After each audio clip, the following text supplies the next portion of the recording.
Bien, entonces, ¿por qué los testigos de Jehová, los mormones, la luz del mundo, los adventistas y tantos grupos que llegan de los Estados Unidos tienen tanto éxito? Ya estamos haciendo un análisis histórico, lingüístico, semiológico o semiótico, semántico, simbólico, mercadológico, etcétera, porque es un poliedro con varias aristas, ¿no? Es una figura geométrica que tiene varias caras. Entonces, vamos a seguir hablando de esto, ¿sí? Repito, ni somos indios, ni somos americanos, ni somos latinoamericanos, tampoco somos hispanos, porque no nacimos en Hispania, ni somos habitantes de Hispania o de España, ¿sí? De la península ibérica. Entonces, hay muchas tergiversaciones de la historia, ¿sí? Cristóbal Colón no descubrió América, ¿sí? Y bueno, todo esto requiere que nos desprogramemos, que nos descolonicemos mentalmente e ideológicamente, ¿sí?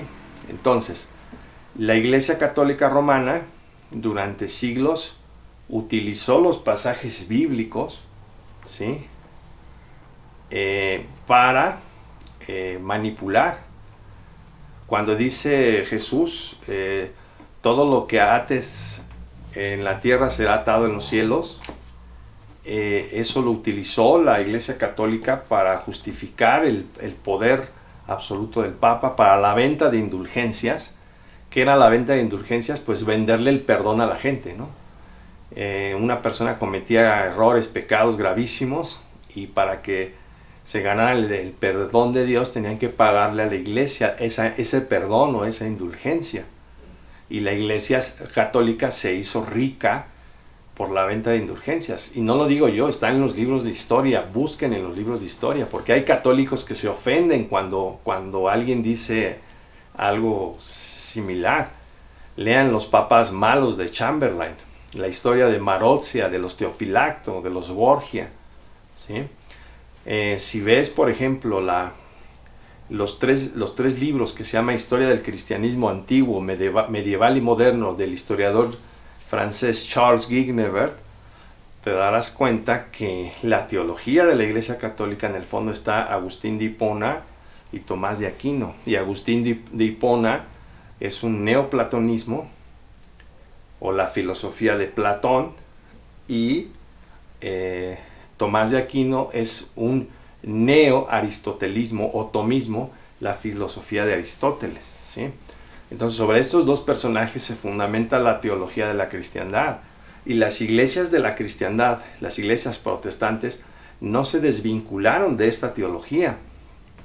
Entonces, para las iglesias protestantes y cualquier iglesia, la primera estrategia es decir que solamente ellos han sido nombrados por Dios y que solo ellos son los únicos representantes de Dios. Acuérdate de la vajilla. Esta vajilla no sirve, pero yo te vengo a vender y a ofrecer la vajilla que proviene de Dios, ¿sí? Le comentaba a uno de estos personas que me preguntaban, de estos investigadores, le digo, hace muchos años a mí me dieron un curso de cómo vender filtros de agua de casa en casa.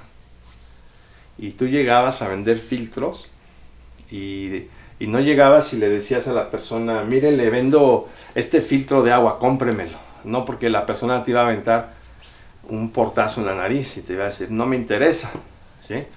Entonces, en el curso te enseñaban a mentir, porque llegabas y decías, mire, soy representante de, vamos a decir, de Conagua, de la Comisión Nacional de Agua aquí en México, y aquí está mi credencial, y conseguían las credenciales de Conagua, ¿eh? Entonces aquí está mi foto y aquí dice Conagua, o le ponían ahí el logotipo de Conagua nada más, y a ver, páseme un vaso, y ¿dónde está su toma de agua? No, pues aquí está la toma de agua. Le abríamos a la llave del agua, llenábamos el vaso y le poníamos un reactivo, me parecía que se llamaba ortotolidina. Le poníamos el reactivo, y si el agua se coloreaba de amarillo o naranja es que tenía desechos nitrogenados, es decir, heces fecales. Pero si se coloreaba de tinte azul es que estaba intoxicada con metales. Entonces teníamos una gráfica de gama de colores, de qué significaba cada color. Y por lo general en la Ciudad de México se pintaba de amarillo o de naranja. Entonces decíamos, ahora voy a probarle este filtro. Y colocábamos el filtro, lo conectábamos en la toma de agua de esa persona, de su casa, en otro vaso, vaciábamos el agua pasada por el filtro, tenía carbón activado y polipropileno industrial y otros materiales que supuestamente filtraban los desechos. Y entonces le poníamos el mismo reactivo de ortotolidina y ya no pintaba nada. Entonces la persona se quedaba sorprendida, ¿no? Y entonces le preguntábamos, oiga, ¿y cuántos garrafones de agua consume usted a la semana? No, pues que 1 por semana. Entonces al mes son 4, eso equivale, sacábamos una calculadora, esto equivale a tanto. Pues mire, este filtro le va a ayudar para 10 años y usted se va a ahorrar tantos garrafones. ¡Ay, démelo! ¿Cuántos? Deme uno, pero deme el grandote, ¿no? Entonces la venta era muy eficaz, pero realmente era un engaño a la gente, ¿sí? Digo, el filtro sí estaba probado que funcionaba. No, en ese sentido no se le estaba engañando. Pero todo lo demás, para que lo comprara, era un engaño, ¿sí? Era prácticamente un engaño. El decir que éramos representantes de Conagua y todo eso. Y eso te lo impartían en el curso. Entonces, así, esas estrategias de marketing las usan las religiones. Te engañan, te la pintan muy bonito, te endulzan los oídos y cuando menos sentiste ya compraste el filtro y ahora hasta pides el grandote, ¿no? Entonces, esas son estrategias que utilizan los testigos de Jehová, los mormones, para embaucarte, ¿sí? Y antes lo hacían más de casa en casa. Como eso ya casi no da resultado, ahorita ya se están invirtiendo millones de dólares para realizar producciones de multimedia y subirlas a internet. Entonces, fíjate lo que hacen las religiones, ¿sí? Fíjate lo que hacen. Si Jesús dijo, amaos los unos a los otros, las religiones lo han entendido como armaos los unos contra los otros, porque muchas religiones en Europa han luchado guerras encarnizadas, ¿no?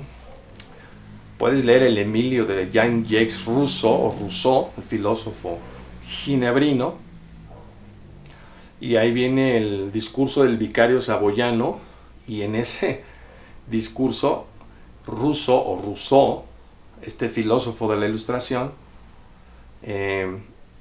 habla de cómo las religiones en Europa, uno de los elementos más divisivos de Europa y que provocaron muchas guerras en Europa fue precisamente las sectas y las religiones, ¿no? Los hugonotes en Francia, ¿no? Las santas cruzadas, la matanza de tantos grupos religiosos cristianos que ha habido en Europa, de persecuciones, ¿no?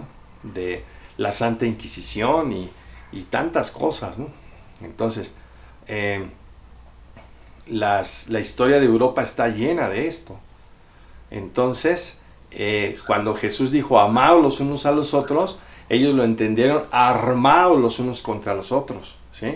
Si Jesús dijo, ir y hacer discípulos de mí y enseñarles todo lo que yo les enseñé, Mateo 28, 19, 20, las religiones lo entendieron, ir y hacer un producto de mercadotecnia de mí, Jesús. Porque como dice el caricaturista mexicano Ríos, el más grande producto de mercadotecnia de la historia humana ha sido Jesús, la figura de Jesús de Nazaret.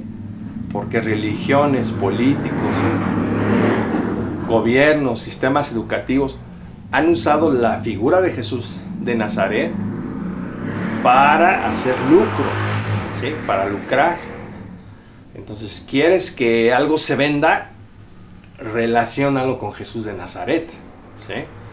Porque eso vende mucho. Y si no, pregúntale a los judíos que no creen en Jesús, pero la Navidad les deja muchísimos dividendos económicos, muchas ganancias, ¿sí? Entonces, como decía Erasmo en el Elogio de la Locura, te invito a que leas el Elogio de la Locura de Erasmo.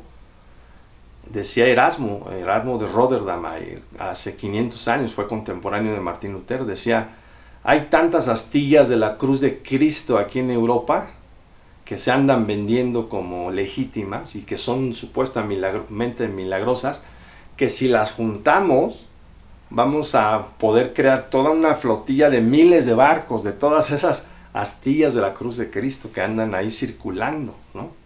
Entonces relaciónalo con Jesús y vas a ver cómo se vende, ¿no? Eso es lo que han hecho las religiones, pero viene desde atrás, incluso desde la historia de Europa, ¿sí? Viene desde atrás y viene desde el Imperio Romano.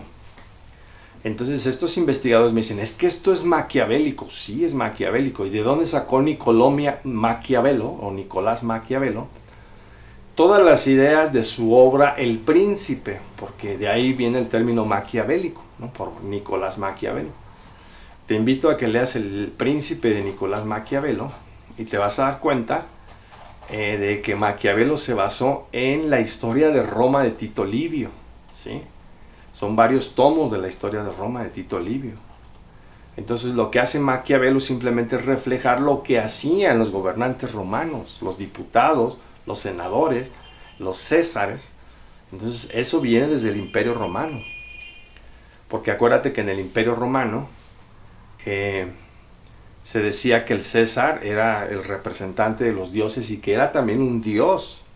Entonces desobedecer al César era desobedecer a Júpiter o a Zeus, ¿no? La versión romana de Zeus. Entonces al César se le dedicaban templos. Si lees al historiador judío Flavio Josefo, en La Guerra de los Judíos, así se llama su obra, te va a decir que Calígula mandó a fabricar una imagen de oro de sí mismo y que la colocaran en el Santísimo del Templo en Jerusalén para que los judíos no adoraran a su Dios Yahvé o Jehová, sino lo adoraran a él como Dios.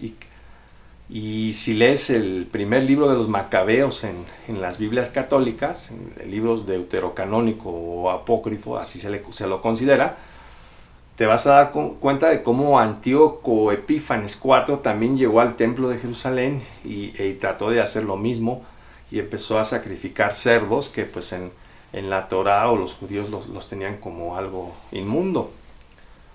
Y entonces se llevaron los utensilios sagrados del templo, etc. Lee ahí el primer libro de los Macabeos, ¿sí? Entonces esto no es nada nuevo. El Imperio Romano y muchos otros imperios, el Imperio Asirio, el Babilonio, incluso desde Sumeria, ya se exigía la adoración del gobernante o del sacerdote o de la casta de sacerdotes, y dudar de ellos o desobedecerlos era desobedecer a los dioses o a Dios mismo.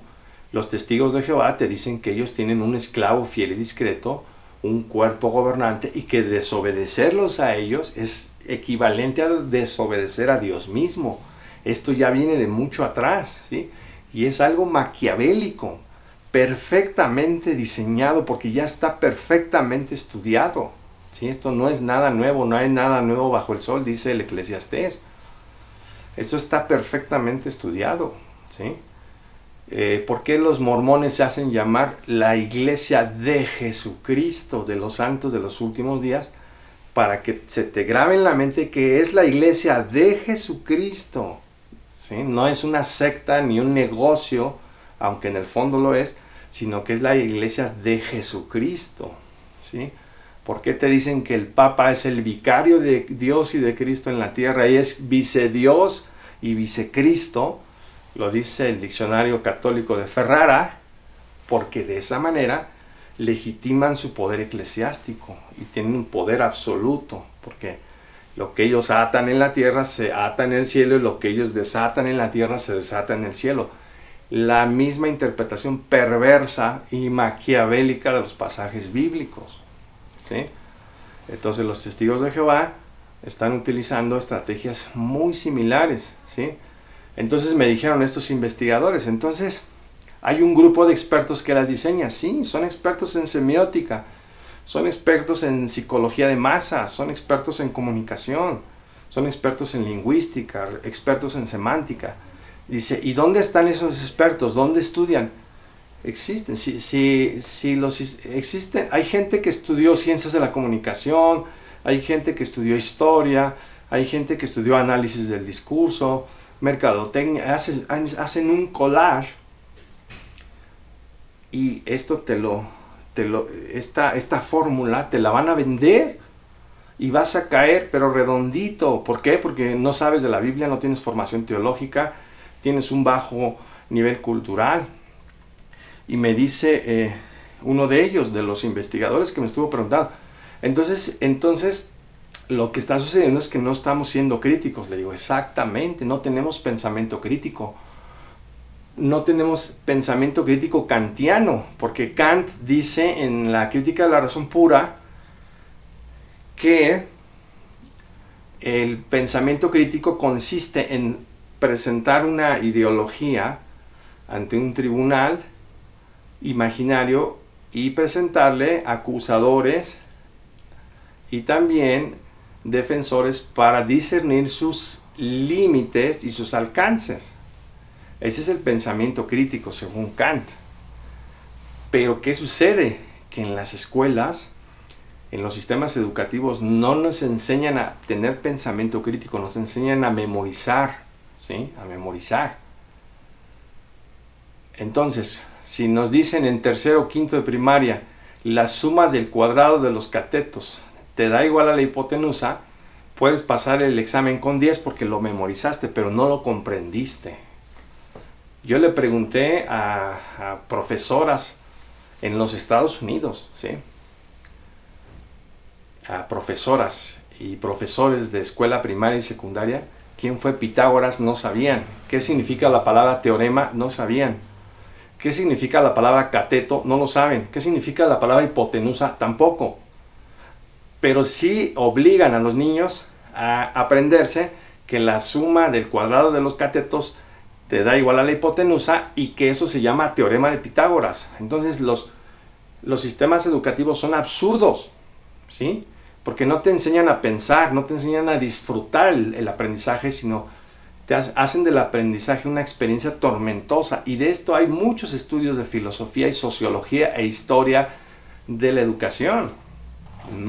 Lo que estoy diciendo no es nada nuevo, ¿sí? El mismo Albert Einstein dijo, ¿quieres que tu hijo odie la maravilla del aprendizaje? Mándalo a la escuela, ¿sí?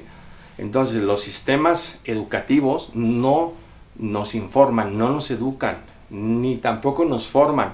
Nos llenan de datos y nos convierten en personas productivas, en un engranaje más para el sistema de producción capitalista. Y de eso también hay una extensa bibliografía, ¿sí? Entonces, los sistemas educativos no están diseñados para educarnos, están diseñados para adoctrinarnos, ¿sí? Y convertirnos en autómatas de un sistema y personas que no tienen pensamiento crítico. He estado leyendo este libro y otros similares, Filosofía de la Liberación, del filósofo argentino-mexicano Enrique Dussel, y precisamente te habla de cómo se nos ha enseñado una versión europeocentrista de las cosas. Estudias filosofía, tienes que estudiar la filosofía europea, ¿no? ¿Por qué no te dan la filosofía de la India o la filosofía de China? ¿Sí? O la filosofía de los pueblos mayas, aztecas, olmecas, mixtecas, que también es muy profunda. Entonces te dan la filosofía de los griegos, de los europeos, ¿no? O sea, para ellos la educación es estudiar lo europeo o lo estadounidense, ¿no? La pedagogía de Hollywood, ¿no? Toda la ingeniería social que hace Hollywood con sus películas, ¿no? Sus series, ¿no? Entonces, todo está manipulado. El discurso de los medios de comunicación masiva está manipulado, porque se acepta, se transmite un discurso hegemónico de los poderes fácticos y no se permite de ninguna manera la crítica a ese discurso hegemónico. Los testigos de Jehová funcionan igual. Te transmiten un discurso, los mormones, los adventistas, te transmiten un discurso y no te permiten de ninguna manera dudar de ese discurso. Y si dudas y si lo pones en tela de juicio, te van a satanizar, te van a hacer un linchamiento público, te van a hacer un linchamiento mediático. Todo político, todo gobernante, todo persona que ostente ser un benefactor social, lo van a meter a la cárcel, lo van a decir que es un delincuente, que es un loco, que es el hijo del diablo, que es el hijo de Hitler, que es el hijo de Stalin, que es un apóstata, que es lo que sea, con tal de que no lo escuches, con tal de que no creas en él. Eso lo hacen los medios de comunicación a diario, lo hacen los sistemas educativos a diario y lo hacen los sistemas religiosos a diario, ¿sí? Entonces tenemos que descolonizarnos, tenemos que desprogramarnos, ¿sí? Entonces yo les dije, ¿de dónde sacó Maquiavelo sus ideas? De Tito Livio, la historia de Roma de Tito Livio, y puedes leer a Suetonio, y puedes leer a Polibio, y puedes leer a Lucano, y a Tácito, ¿sí? A los historiadores de la antigua Roma, y puedes analizar toda la historia de Octavio, Julio César, de Augusto, de Tiberio, de Calígula, de Claudio, de Nerón, de Vespasiano, Tito, Domiciano, Otón, Galba, Vitelio, ¿sí? Y incluso Marco Aurelio, que fue un filósofo estoico de este emperador romano.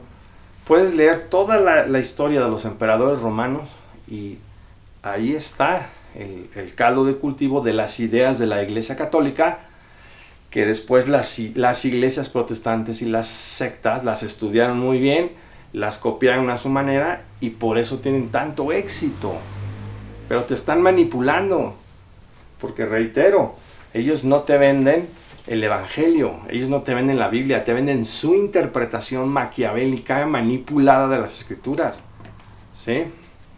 Volvamos a lo que dice Ezequiel 34, que habla sobre los pastores, ¿ok?